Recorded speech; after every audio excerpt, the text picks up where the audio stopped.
Capítulo 3º das férias. Artigo 77.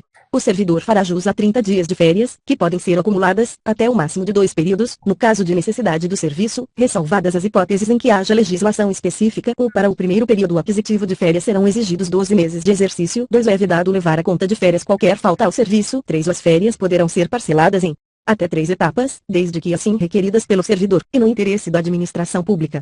Artigo 78. O pagamento da remuneração das férias será efetuado até 2 dias antes do início do respectivo período, observando-se o disposto no ou deste artigo 1 e 2, revogado. 3. O servidor exonerado do cargo efetivo, ou em comissão, perceberá a indenização relativa ao período das férias a que tiver direito e ao incompleto, na proporção de 1/12 por mês de efetivo exercício, ou fração superior a 14 dias. 4. A indenização será calculada com base na remuneração do mês em que for publicado o ato exoneratório. 5. Em caso de parcelamento, o servidor receberá o valor adicional previsto no inciso civil do artigo 7 da Constituição Federal quando da utilização do primeiro período. Artigo 79.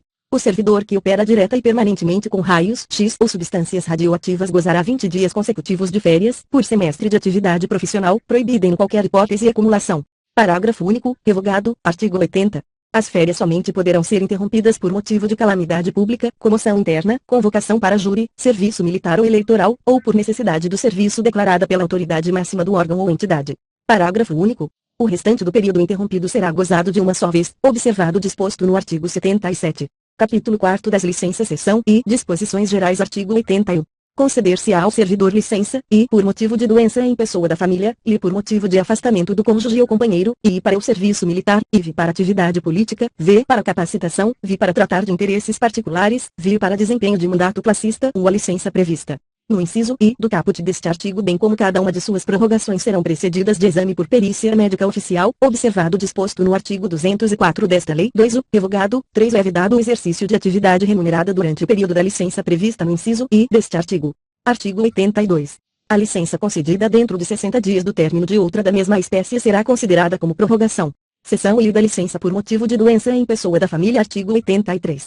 Poderá ser concedida licença ao servidor por motivo de doença do cônjuge ou companheiro, dos pais, dos filhos, do padrasto ou madrasta e enteado, ou dependente que viva às suas expensas e conste do seu assentamento funcional, mediante comprovação por perícia médica oficial. A licença somente será deferida se a assistência direta do servidor for indispensável e não puder ser prestada simultaneamente com o exercício do cargo ou mediante compensação de horário, na forma do disposto no inciso I do artigo 44. 2. A licença de que trata o caput, incluídas as prorrogações, poderá ser concedida a cada período de 12 meses nas seguintes condições, e por até 60 dias, consecutivos ou não, mantida a remuneração do servidor, e por até 90 dias, consecutivos ou não, sem remuneração. 3. O início do interstício de 12 meses será contado a partir da data do deferimento da primeira licença concedida. 4. A soma das licenças remuneradas e das licenças não remuneradas, incluídas as respectivas prorrogações, concedidas em um mesmo período de 12 meses, observado o disposto no 3. Não poderá ultrapassar os limites estabelecidos nos incisos I e do 2. O. Seção I da licença por motivo de afastamento do cônjuge. Artigo 84. Poderá ser concedida licença ao servidor para acompanhar cônjuge ou companheiro que foi deslocado para outro ponto do território nacional, para o exterior ou para o exercício de mandato eletivo dos poderes executivo e legislativo. A licença será por prazo indeterminado e sem remuneração. 2. No deslocamento de servidor cujo cônjuge ou companheiro também seja servidor público, civil ou militar, de qualquer dos poderes da União, dos Estados, do Distrito Federal e dos municípios, poderá haver exercício provisório em órgão ou entidade da administração federal direta, autárquica ou fundacional, desde que para o exercício de atividade compatível com o seu cargo. Seção I da licença para o serviço militar. Artigo 85. Ao servidor convocado para o serviço militar será concedida licença, na forma e condições previstas na legislação específica. Parágrafo único. Concluído o serviço militar, o servidor terá até 30 dias sem remuneração para reassumir o exercício do cargo. Seção V da licença para atividade política. Artigo 86. O servidor terá direito à licença, sem remuneração, durante o período que mediar entre a sua escolha em convenção partidária, como candidato a cargo eletivo, e a véspera do registro de sua candidatura perante a Justiça Eleitoral. Um servidor candidato a cargo eletivo na localidade onde desempenha suas funções e que exerça cargo de direção, chefia, assessoramento, arrecadação ou fiscalização, dele será afastado, a partir do dia imediato ao do registro de sua candidatura perante a Justiça Eleitoral, até o 10º dia seguinte ao do pleito. 2. Ou a partir do registro da candidatura e até o 10º dia seguinte ao da eleição, o servidor fará jus à licença, assegurados os vencimentos do cargo efetivo, somente pelo período de 3 meses. Seção V da licença prêmio por assiduidade da licença para capacitação. Artigo 87. Após cada quinquênio de efetivo exercício, o servidor poderá, no interesse da administração, afastar-se do exercício do cargo efetivo, com a respectiva remuneração, por até 3 meses, para participar de curso de capacitação profissional. Parágrafo único. Os períodos de licença de que trata o caput não são acumuláveis. Artigo 88, revogado. Artigo 89, revogado. Artigo 90, vetado. Seção V da licença para tratar de interesses particulares. Artigo 91. A critério da administração, poderão ser concedidas ao servidor ocupante de cargo efetivo, desde que não esteja em estágio probatório, licenças para o trato de assuntos particulares pelo prazo de até 3 anos consecutivos, sem remuneração. Parágrafo único. A licença poderá ser interrompida, a qualquer tempo, a pedido do servidor ou no interesse do serviço. Seção V da licença para o desempenho de mandato classista. Artigo 92. É assegurado ao servidor o direito à licença sem remuneração para o desempenho de mandato em confederação, federação, associação de classe de âmbito nacional, sindicato representativo da categoria ou entidade fiscalizadora da profissão ou, ainda, para participar de gerência ou administração em sociedade cooperativa constituída por servidores públicos para prestar serviços a seus membros, observado o disposto na linha C do inciso V do artigo 102 desta lei, conforme disposto em regulamento e observados os seguintes limites, e para entidades com até 5.000 associados, 2 servidores, e para entidades com 5.001 a 30.000 associados, 4 servidores, e para entidades com mais de 30.000 associados, 8 servidores. Somente poderão ser licenciados os servidores eleitos para cargos de direção ou de representação nas referidas entidades, desde que cadastradas no órgão competente. 2. A licença terá duração igual à do mandato, podendo ser renovada, no caso de reeleição. Capítulo 5 dos afastamentos. Seção I do afastamento para servir a outro órgão ou entidade. Artigo 93. O servidor poderá ser cedido para ter exercício em outro órgão ou entidade dos poderes da União, dos Estados, ou do Distrito Federal e dos municípios, nas seguintes hipóteses, e para exercício de cargo em comissão ou função de confiança, e em casos previstos em leis específicas, na hipótese do inciso I, sendo a cessão para órgãos ou entidades dos Estados, do Distrito Federal ou dos municípios. O ônus da remuneração será do órgão ou entidade cessionária, mantido o ônus para o cedente nos demais casos, segundo na hipótese de servidor cedido à empresa pública ou sociedade de economia mista, nos termos das respectivas normas, optar pela remuneração do cargo efetivo ou pela remuneração do cargo efetivo acrescida de percentual da retribuição do cargo em comissão, a entidade cessionária efetuará o reembolso das despesas realizadas pelo órgão ou entidade de origem. 3. A cessão far-se-á mediante portaria publicada no Diário Oficial da União. 4. Mediante autorização expressa do Presidente da República, o servidor do Poder Executivo poderá ter exercício em outro órgão da administração federal direta que não tenha quadro próprio de pessoal, para fim determinado e a prazo certo. 5. Aplica-se à União, em se tratando de empregado ou servidor por ela requisitado, as disposições dos 1º e 2º deste artigo. 6. As seções de empregados de empresa pública ou de sociedade de economia mista, que receba recursos de Tesouro Nacional para o custeio total ou parcial da sua folha de pagamento de pessoal, independem das disposições contidas nos incisos I e 1º e 2º deste artigo. Ficando o exercício do empregado cedido condicionado à autorização específica do Ministério do Planejamento, Orçamento e Gestão, exceto nos casos de ocupação de cargo em comissão ou função gratificada. 7. O Ministério do Planejamento, Orçamento e Gestão, com a finalidade de promover a composição da força de trabalho dos órgãos e entidades da administração pública federal, poderá determinar a lotação ou o exercício de empregado ou servidor, independentemente da observância do constante no inciso I e nos 1º e 2º deste artigo. Seção I do afastamento para exercício de mandato eletivo. Artigo 94. Ao servidor investido em mandato eletivo aplicam-se as seguintes disposições, e, tratando-se de mandato federal, estadual ou distrital, ficará afastado do cargo, e investido no mandato de prefeito, será afastado do cargo, sendo-lhe facultado optar pela sua remuneração, e investido no mandato de vereador, havendo compatibilidade de horário, perceberá as vantagens de seu cargo, sem prejuízo da remuneração do cargo eletivo. B. Não havendo compatibilidade de horário, será afastado do cargo, sendo-lhe facultado optar pela sua remuneração. No caso de afastamento do cargo, o servidor contribuirá para a Seguridade Social como se em exercício estivesse. 2. O servidor investido em mandato eletivo ou classista não poderá ser removido ou redistribuído de ofício para localidade diversa daquela onde exerce o mandato. Seção I do afastamento para estudo ou missão no exterior. Artigo 95. O servidor não poderá ausentar-se do país para estudo ou missão oficial, sem autorização do Presidente da República, Presidente dos órgãos do Poder Legislativo e Presidente do Supremo Tribunal Federal. A ausência não excederá a 4 anos, e fim da missão ou estudo, somente decorrido igual período, será permitida nova ausência. 2. O ao servidor beneficiado pelo disposto neste artigo não será concedida exoneração ou licença para tratar de interesse particular antes de decorrido período igual ao do afastamento, ressalvada a hipótese de ressarcimento da despesa havida com seu afastamento. 3. O disposto neste artigo não se aplica aos servidores da carreira diplomática. 4. As hipóteses, condições e formas para a autorização de que trata este artigo, inclusive no que se refere à remuneração do servidor, serão disciplinadas em regulamento.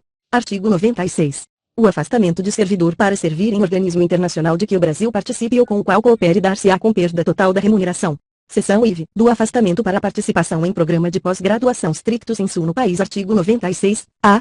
O servidor poderá, no interesse da administração, e desde que a participação não possa ocorrer simultaneamente com o exercício do cargo ou mediante compensação de horário, afastar-se do exercício do cargo efetivo, com a respectiva remuneração, para participar em programa de pós-graduação stricto sensu em instituição de ensino superior no país. O ato do dirigente máximo do órgão ou entidade definirá Em conformidade com a legislação vigente, os programas de capacitação e os critérios para participação em programas de pós-graduação no país, com ou sem afastamento do servidor, que serão avaliados por um comitê constituído para este fim. 2. Os afastamentos para realização de programas de mestrado e doutorado somente serão concedidos aos servidores titulares de cargos efetivos no respectivo órgão ou entidade há pelo menos 3 anos para mestrado e 4 anos para doutorado, incluído o período de estágio probatório, que não tenham se afastado por licença para tratar de assuntos particulares para gozo de licença, capacitação ou com fundamento neste artigo nos 2 anos anteriores à data da solicitação de afastamento. 3. Os afastamentos para realização de programas de pós-doutorado somente serão concedidos aos servidores titulares de cargos efetivo no respectivo órgão ou entidade há pelo menos 4 anos, incluído o período de estágio probatório, e que não tenham se afastado por licença para tratar de assuntos particulares ou com fundamento neste artigo, nos 4 anos anteriores à data da solicitação de afastamento. 4. Os servidores beneficiados pelos afastamentos previstos nos 1, 2 ou 3 deste artigo terão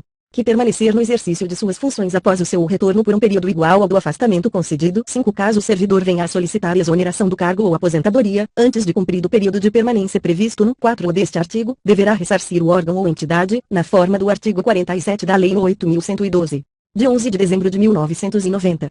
Dos gastos com seu aperfeiçoamento. 6. O caso o servidor não obtenha o título ou grau que justificou seu afastamento no período previsto, aplica-se o disposto no 5 deste artigo, salvo na hipótese comprovada de força maior ou de caso fortuito, a critério do dirigente máximo do órgão ou entidade. 7. Aplica-se a participação em programa de pós-graduação no exterior, autorizado nos termos do artigo 95 desta lei, o disposto nos 1 a 6 deste artigo. Capítulo 6 das concessões. Artigo 97. Sem qualquer prejuízo, poderá o servidor ausentar-se do serviço, e, por um dia, para doação de sangue, e pelo período comprovadamente necessário para alistamento ou recadastramento eleitoral, limitado, em qualquer caso, a 2 dias, e por 8 dias consecutivos em razão de a. Casamento, b. Falecimento do cônjuge, companheiro, pais, madrasta ou padrasto, filhos, enteados, menor sob guarda ou tutela, irmãos. Artigo 98. Será concedido horário especial ao servidor estudante, quando comprovada a incompatibilidade entre o horário escolar e o da repartição, sem prejuízo do exercício do cargo ou para efeito do disposto neste artigo, será exigida compensação de horário no órgão ou entidade que tiver exercício, respeitada a duração semanal do trabalho. 2. Também será concedido horário especial ao servidor portador de deficiência, quando comprovada a necessidade por junta médica oficial, independentemente de compensação de horário. 3. As disposições do parágrafo anterior são extensivas ao servidor que tenha cônjuge, filho ou dependente portador de deficiência física, exigindo-se, porém, neste caso, compensação de horário na forma do inciso I do artigo 44. 4. Será igualmente concedido horário especial, vinculado à compensação de horário a ser efetivada no prazo de até 1 ano, ao servidor que desempenhe atividade prevista nos incisos I e do caput do artigo 76-A desta lei. Artigo 99. Ao servidor estudante que mudar de sede no interesse da administração é assegurada, na localidade da nova residência ou na mais próxima, matrícula em instituição de ensino congênere, em qualquer época, independentemente de vaga.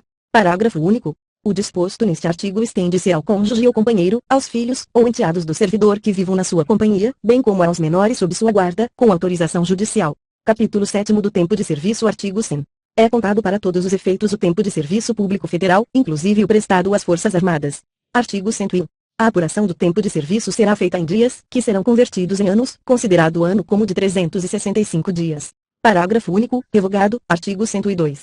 Além das ausências ao serviço previstas no artigo 97, são considerados como de efetivo exercício os afastamentos em virtude de férias, e exercício de cargo em comissão ou equivalente, em órgão ou entidade dos poderes da União, dos Estados, municípios e Distrito Federal, e exercício de cargo ou função de governo ou administração, em qualquer parte do território nacional, por nomeação do Presidente da República, e participação em programa de treinamento regularmente instituído ou em programa de pós-graduação stricto sensu no país, conforme dispuser o regulamento. V. Desempenho de mandato eletivo federal, estadual, municipal ou do Distrito Federal, exceto para promoção por merecimento, júri ou outros serviços obrigatórios por lei, missão ou estudo no exterior, quando autorizado o afastamento, conforme dispuser o regulamento, licença, a gestante, adotante e a paternidade, b. para tratamento da própria saúde, até o limite de 24 meses, cumulativo ao longo do tempo de serviço público prestado à União, em cargo de provimento efetivo, c. para o desempenho de mandato classista ou participação de gerência ou administração em sociedade cooperativa constituída por servidores para prestar serviços a seus membros, exceto para efeito de promoção por merecimento, b. por motivo de acidente em serviço ou doença profissional, e para capacitação, conforme dispuser o regulamento, f. por convocação para o serviço militar, x. deslocamento para a nova sede de que trata o artigo 18, x. participação em competição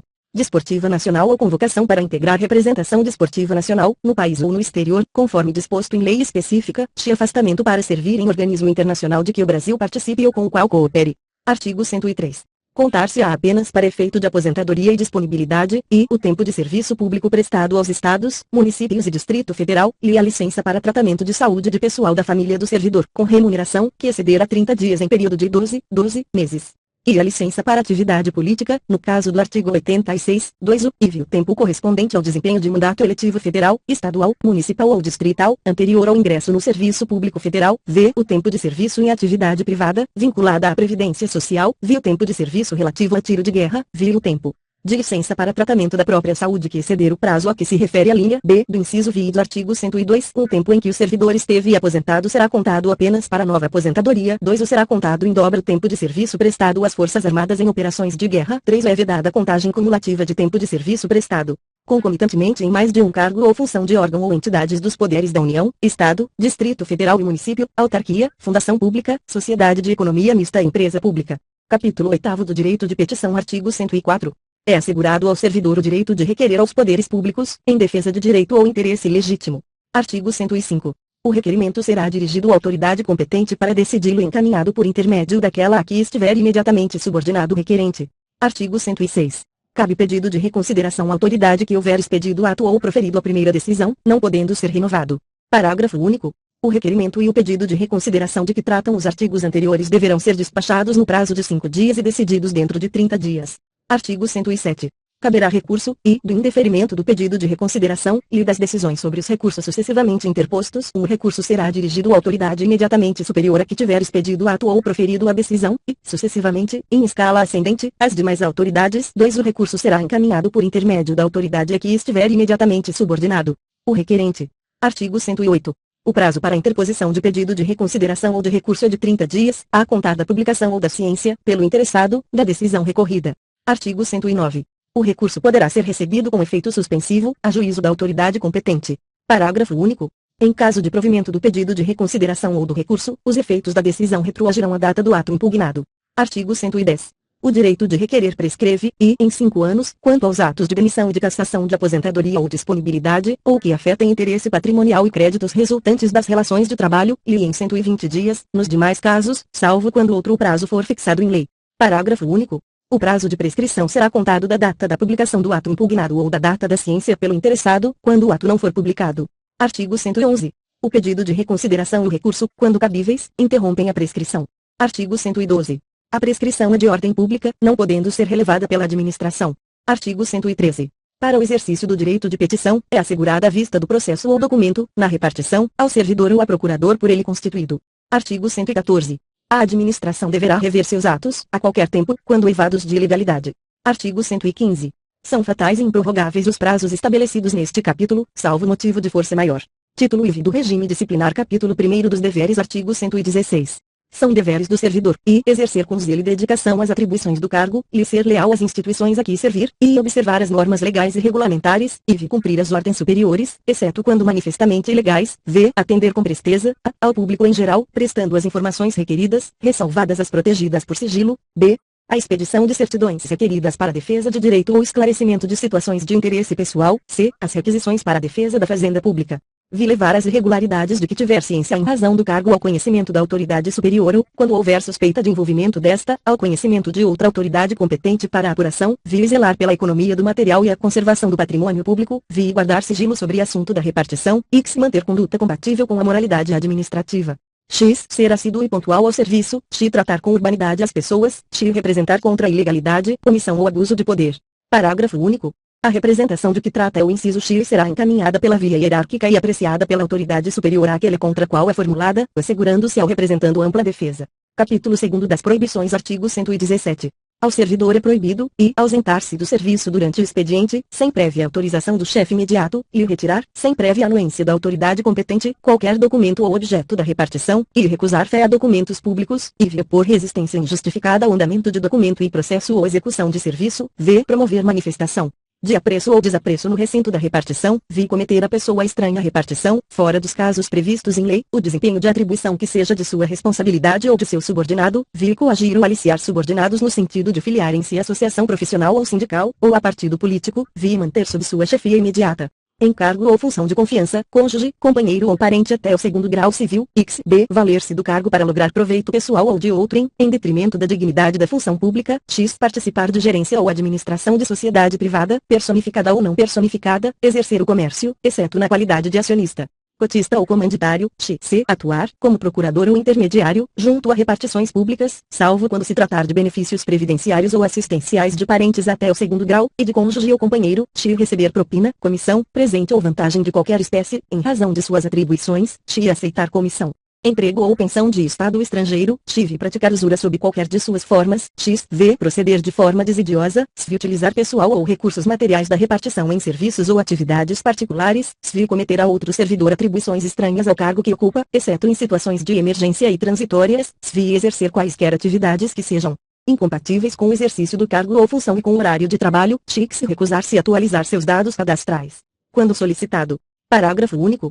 A vedação de que trata o inciso X do caput deste artigo não se aplica nos seguintes casos, e participação nos conselhos de administração e fiscal de empresas ou entidades em que a União detenha, direta ou indiretamente, participação no capital social ou em sociedade cooperativa constituída para prestar serviços a seus membros, e gozo de licença para o trato de interesses particulares, na forma do artigo 91 desta lei, observada a legislação sobre conflito de interesses. Capítulo 3º da acumulação. Artigo 118. Ressalvados os casos previstos na Constituição, é vedada a acumulação remunerada de cargos públicos. Uma proibição de acumular estende-se a cargos, empregos e funções em autarquias, fundações públicas, empresas públicas, sociedades de economia mista da União, do Distrito Federal, dos Estados, dos territórios e dos municípios. 2. A acumulação de cargos, ainda que ilícita, fica condicionada à comprovação da compatibilidade de horários. 3. Considera-se a acumulação proibida a percepção de vencimento de cargo ou emprego público efetivo com proventos da inatividade, salvo quando os cargos de que decorram essas remunerações forem acumuláveis na atividade. Artigo 119. O servidor não poderá exercer mais de um cargo em comissão, exceto no caso previsto no parágrafo único do artigo 9, nem ser remunerado pela participação em órgão de deliberação coletiva. Parágrafo único. O disposto neste artigo não se aplica à remuneração devida pela participação em conselhos de administração e fiscal das empresas públicas e sociedades de economia mista, suas subsidiárias e controladas, bem como quaisquer empresas ou entidades em que a União, direta ou indiretamente, detenha participação no capital social, observado que, a respeito, dispuser legislação específica. Artigo 120.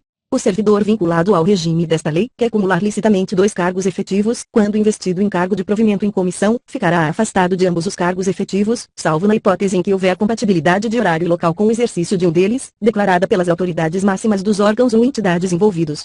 Capítulo 4 das responsabilidades. Artigo 121. O servidor responde civil, penal e administrativamente pelo exercício irregular de suas atribuições. Artigo 122. A responsabilidade civil decorre de ato omissivo ou comissivo, doloso ou culposo, que resulte em prejuízo ao erário ou a terceiros, ou a indenização de prejuízo dolosamente causado ao erário somente será liquidada na forma prevista no artigo 46, na falta de outros bens que assegurem a execução do débito pela via judicial. 2. O tratando-se de dano causado a terceiros, responderá o servidor perante a Fazenda Pública, em ação regressiva. 3. A obrigação de reparar o dano estende-se aos sucessores e contra ele será executada, até o limite do valor da herança recebida. Artigo 123. A responsabilidade penal abrange os crimes e contravenções imputadas ao servidor, nessa qualidade. Artigo 124. A responsabilidade civil administrativa resulta de ato omissivo ou comissivo praticado no desempenho do cargo ou função. Artigo 125. As sanções civis, penais e administrativas poderão cumular-se, sendo independentes entre si. Artigo 126. A responsabilidade administrativa do servidor será afastada no caso de absolvição criminal que negue a existência do fato ou sua autoria. Artigo 126. A. Nenhum servidor poderá ser responsabilizado civil, penal ou administrativamente por dar ciência à autoridade superior ou, quando houver suspeita de envolvimento desta, a outra autoridade competente para a apuração de informação concernente à prática de crimes ou improbidade de que tenha conhecimento, ainda que em decorrência do exercício de cargo, emprego ou função pública. Capítulo 5 das penalidades. Artigo 127. São penalidades disciplinares, e advertência, e suspensão, e demissão, e cassação de aposentadoria ou disponibilidade, v. destituição de cargo em comissão, v. destituição de função comissionada. Artigo 128. Na aplicação das penalidades serão consideradas a natureza e a gravidade da infração cometida, os danos que dela provierem para o serviço público, as circunstâncias agravantes ou atenuantes e os antecedentes funcionais. Parágrafo único. O ato de imposição da penalidade mencionará sempre o fundamento legal e a causa da sanção disciplinar. Artigo 129. A advertência será aplicada por escrito, nos casos de violação de proibição constante do artigo 117, incisos I a v x, de inobservância de dever funcional previsto em lei, regulamentação ou norma interna, que não justifique imposição de penalidade mais grave. Artigo 130. A suspensão será aplicada em caso de reincidência das faltas punidas com advertência e de violação das demais proibições que não tipifiquem infração sujeita à penalidade de demissão, não podendo exceder de 90 dias. Será punido com suspensão de até 15 dias o servidor que, injustificadamente, recusar-se a ser submetido à inspeção médica determinada pela autoridade competente, cessando os efeitos da penalidade uma vez cumprida a determinação. 2. Quando houver conveniência para o serviço, a penalidade de suspensão poderá ser convertida em multa, na base de 50% por dia de vencimento ou remuneração, ficando o servidor obrigado a permanecer em serviço. Artigo 131.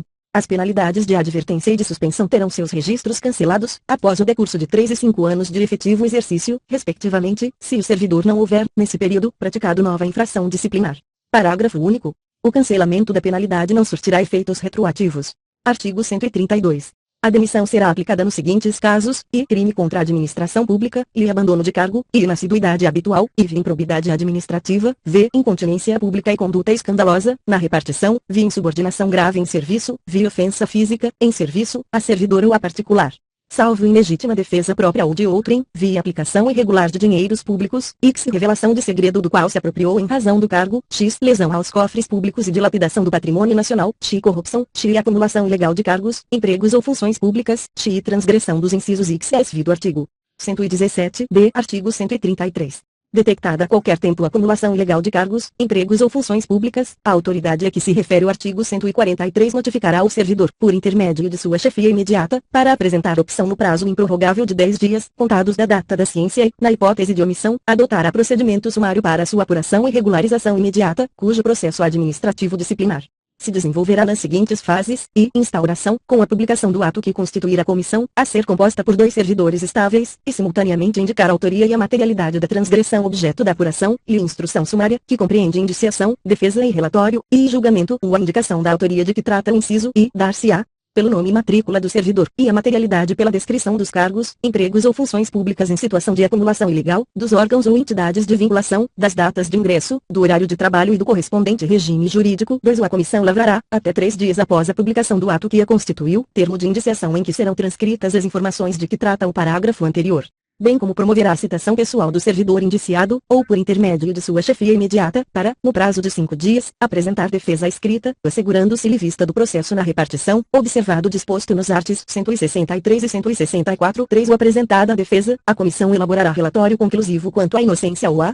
responsabilidade do servidor, em que resumirá as peças principais dos autos, opinará sobre a licitude da acumulação em exame, indicará o respectivo dispositivo legal e remeterá o processo à autoridade instauradora, para julgamento. 4. No prazo de 5 dias, contados do recebimento do processo, a autoridade julgadora proferirá sua decisão, aplicando-se, quando for o caso, o disposto no 3 do artigo 167. 5. A opção pelo servidor até o último dia de prazo para a defesa configurará sua boa-fé, hipótese em que se converterá automaticamente em pedido de exoneração do outro cargo. 6. O caracterizada a acumulação ilegal e provada a má-fé, aplicar-se-á a pena de demissão, destituição ou cassação de aposentadoria ou disponibilidade em relação aos cargos, empregos ou funções públicas em regime de acumulação ilegal, hipótese em que os órgãos ou entidades de vinculação serão comunicados. 7. O prazo para conclusão do processo administrativo disciplinar submetido ao rito sumário não excederá 30 dias, contados da data de publicação do ato que constituir a comissão, admitida sua prorrogação por até 15 dias, quando as circunstâncias o exigirem. 8. Procedimento sumário rege-se pelas disposições deste artigo, observando-se, no que lhe for aplicável, subsidiariamente, as disposições dos títulos IV e V desta lei.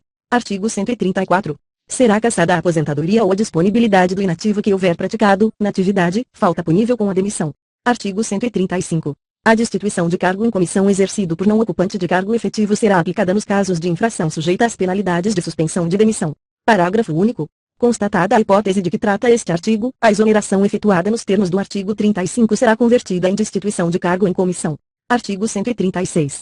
A demissão ou a destituição de cargo em comissão, nos casos dos incisos IV, V, X e X do artigo 132, implica a indisponibilidade dos bens e o ressarcimento ao erário, sem prejuízo da ação penal cabível. Artigo 137. A demissão ou a destituição de cargo em comissão, por infringência do artigo 117, incisos X e X, incompatibiliza o ex-servidor para nova investidura em cargo público federal, pelo prazo de 5 anos. Parágrafo único. Não poderá retornar ao serviço público federal o servidor que for demitido ou destituído do cargo em comissão por infringência do artigo 132, incisos I, IV, V, X e X. Artigo 138. Configura abandono de cargo a ausência intencional do servidor ao serviço por mais de 30 dias consecutivos. Artigo 139. Entende-se por inassiduidade habitual a falta ao serviço, sem causa justificada, por 60 dias, interpoladamente, durante o período de 12 meses. Artigo 140. Na apuração de abandono de cargo ou inassiduidade habitual, também será adotado o procedimento sumário a que se refere o artigo 133, observando-se especialmente que, a indicação da materialidade dar-se-á, na hipótese de abandono de cargo, pela indicação precisa do período de ausência intencional do servidor ao serviço superior a 30 dias, b. No caso de inassiduidade habitual, pela indicação dos dias de falta ao serviço sem causa justificada, por período igual ou superior a 60 dias interpoladamente, durante o período de 12 meses, e após a apresentação da defesa a comissão elaborará relatório conclusivo quanto à inocência ou à responsabilidade do servidor, em que resumirá as peças principais dos autos, indicará o respectivo dispositivo legal. Opinará, na hipótese de abandono de cargo, sobre a intencionalidade da ausência ao serviço superior a 30 dias e remeterá o processo à autoridade instauradora para julgamento. Artigo 141. As penalidades disciplinares serão aplicadas, pelo Presidente da República, pelos presidentes das Casas do Poder Legislativo e dos Tribunais Federais e pelo Procurador-Geral da República, quando se tratar de demissão e cassação de aposentadoria ou disponibilidade de servidor vinculado ao respectivo poder, órgão ou entidade, e pelas autoridades administrativas de hierarquia imediatamente inferior àquelas mencionadas no inciso anterior quando se tratar de suspensão superior a 30 dias, e pelo chefe da repartição e outras autoridades na forma dos respectivos regimentos ou regulamentos, nos casos de advertência ou de suspensão de até 30 dias, e pela autoridade que houver feito a nomeação, quando se tratar de destituição de cargo em comissão. Artigo 142. A ação disciplinar prescreverá, em 5 anos, quanto às infrações puníveis com demissão, cassação de aposentadoria ou disponibilidade e destituição de cargo em comissão, e em 2 anos, quanto à suspensão, e em 180 dias, quanto à advertência. O prazo de prescrição começa a correr da data em que o fato se tornou conhecido. 2. Os prazos de prescrição previstos na lei penal aplicam-se às infrações disciplinares capituladas também como crime. 3. A abertura de sindicância ou a instauração de processo disciplinar interrompe a prescrição, até a decisão final proferida por autoridade competente. 4. Interrompido o curso da prescrição, o prazo começará a correr a partir do dia em que cessar a interrupção. Título V do Processo Administrativo Disciplinar. Capítulo 1. Disposições Gerais. Artigo 143. A autoridade que tiver ciência de irregularidade no serviço público é obrigada a promover a sua apuração imediata, mediante sindicância ou processo administrativo disciplinar, assegurada ao acusado ampla defesa. 1. Revogado. 2. Revogado. 3. A apuração de que trata o caput, por solicitação da autoridade a que se refere, poderá ser promovida por autoridade de órgão ou entidade diverso daquele em que tenha ocorrido a irregularidade, mediante competência específica para tal finalidade, delegada em caráter permanente ou temporário pelo Presidente da República, pelos presidentes das Casas do Poder Legislativo e dos Tribunais Federais e pelo Procurador-Geral da República, no âmbito do respectivo poder, órgão ou entidade, preservadas as competências para o julgamento que se seguir a apuração. Artigo 144. As denúncias sobre irregularidade serão objeto de apuração, desde que contenham a identificação e o endereço do denunciante e sejam formuladas por escrito, confirmada a autenticidade. Parágrafo único. Quando o fato narrado não configurar evidente infração disciplinar ou ilícito penal, a denúncia será arquivada, por falta de objeto. Artigo 145. Da sindicância poderá resultar, arquivamento do processo, aplicação de penalidade de advertência ou suspensão de até 30 dias, e instauração de processo disciplinar. Parágrafo único. O prazo para a conclusão da sindicância não excederá 30 dias, podendo ser prorrogado por igual período, a critério da autoridade superior. Artigo 146. Sempre que o ilícito praticado pelo servidor ensejar a imposição de penalidade de suspensão por mais de 30 dias, de demissão, cassação de aposentadoria ou disponibilidade, ou destituição de cargo em comissão, será obrigatória a instauração de processo disciplinar. Capítulo 2 do Afastamento Preventivo. Artigo 147. Como medida cautelar e a fim de que o servidor não venha a influir na apuração da irregularidade, a autoridade instauradora do processo disciplinar poderá determinar o seu afastamento do exercício do cargo, pelo prazo de até 60 dias, sem prejuízo da remuneração. Parágrafo único. O afastamento poderá ser prorrogado por igual prazo, fim do qual cessarão seus efeitos, ainda que não concluído o processo. Capítulo 3 do Processo Disciplinar. Artigo 148. O processo disciplinar é o instrumento destinado a apurar responsabilidade de servidor por infração praticada no exercício de suas atribuições, ou que tenha relação com as atribuições do cargo em que se encontra investido. Artigo 149. O processo disciplinar será conduzido por comissão composta de 3 servidores estáveis designados pela autoridade competente, observado o disposto no 3 do artigo 143, que indicará, dentre eles, o seu presidente, que deverá ser ocupante de cargo efetivo superior ou de mesmo nível, ou ter nível de escolaridade igual ou superior ao do indiciado. A comissão terá como secretário servidor designado pelo seu presidente, podendo a indicação recair em um de seus membros. 2. Não poderá participar de comissão de sindicância ou de inquérito, cônjuge, companheiro ou parente do acusado, consanguíneo ou afim, em linha reta ou colateral, até o 3º grau. Artigo 150. A comissão exercerá suas atividades com independência e imparcialidade, assegurado o sigilo necessário à elucidação do fato ou exigido pelo interesse da administração. Parágrafo único. As reuniões e as audiências das comissões terão caráter reservado. Artigo 151. O processo disciplinar se desenvolve nas seguintes fases: instauração, com a publicação do ato que constituir a comissão, e o inquérito administrativo, que compreende instrução, defesa e relatório, e julgamento. Artigo 152. O prazo para conclusão do processo disciplinar não excederá 60 dias, contados da data de publicação do ato que constituir a comissão, admitida sua prorrogação por igual prazo, quando as circunstâncias o exigirem, ou sempre que necessário, a comissão dedicará tempo integral aos seus trabalhos, ficando seus membros dispensados do ponto, até a entrega do relatório final. As reuniões da comissão serão registradas em atas que deverão detalhar as deliberações adotadas. Seção I do inquérito. Artigo 153. O inquérito administrativo obedecerá ao princípio do contraditório, assegurada ao acusado ampla defesa, com a utilização dos meios e recursos admitidos em direito. Artigo 154. Os autos da sindicância integrarão o processo disciplinar, como peça informativa da instrução. Parágrafo único. Na hipótese de o relatório da sindicância concluir que a infração está capitulada como ilícito penal, a autoridade competente encaminhará a cópia dos autos ao Ministério Público, independentemente da imediata instauração do processo disciplinar.